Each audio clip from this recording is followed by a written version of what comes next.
Nazywam się Filip Stanisławski, reprezentuję szkołę imienia Henryka Sienkiewicza, and I present you the legend of the Yellow Slipper. The night's darkness enveloped the earth, and the forest began to murmur, so mysteriously that the gloom became even denser, and nothing at all could be seen. It was at this time that little Wawrzyk with his bundle, hanging from a stick, was journeying. So much had happened in the morning. The farmer owned the land where Wawrzyk had pastured his cows, drove him out, because instead of watching the cows, he had set to carving holy figurines, and his eyes were set in the wood and the pocket knife, not the kind.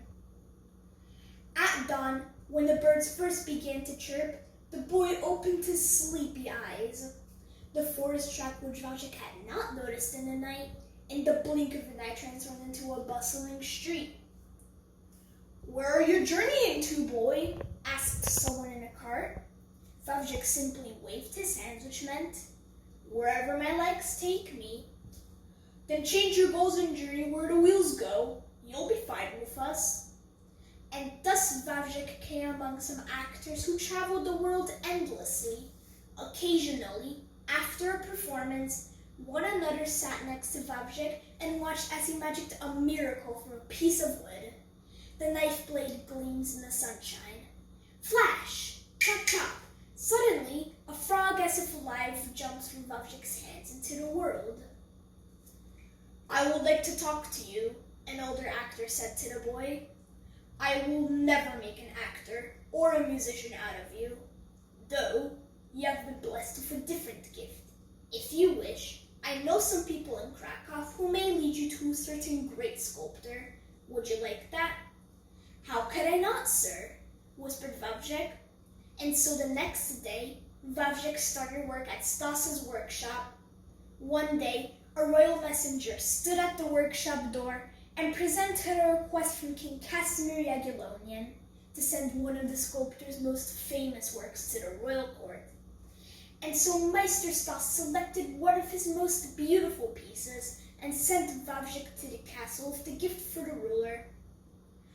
"For your service, I shall grant thy one request." "Speak," said the king. "Your Majesty, I would like to have shoes such as those you are wearing," whispered Wawrzyk. And as Wawrzyk wished, so it was. He received a pair of beautiful yellow slippers from the king.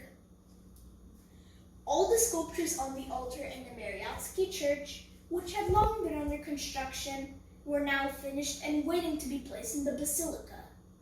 They looked as they had not been made from wood, but were rather filled with the human spirit.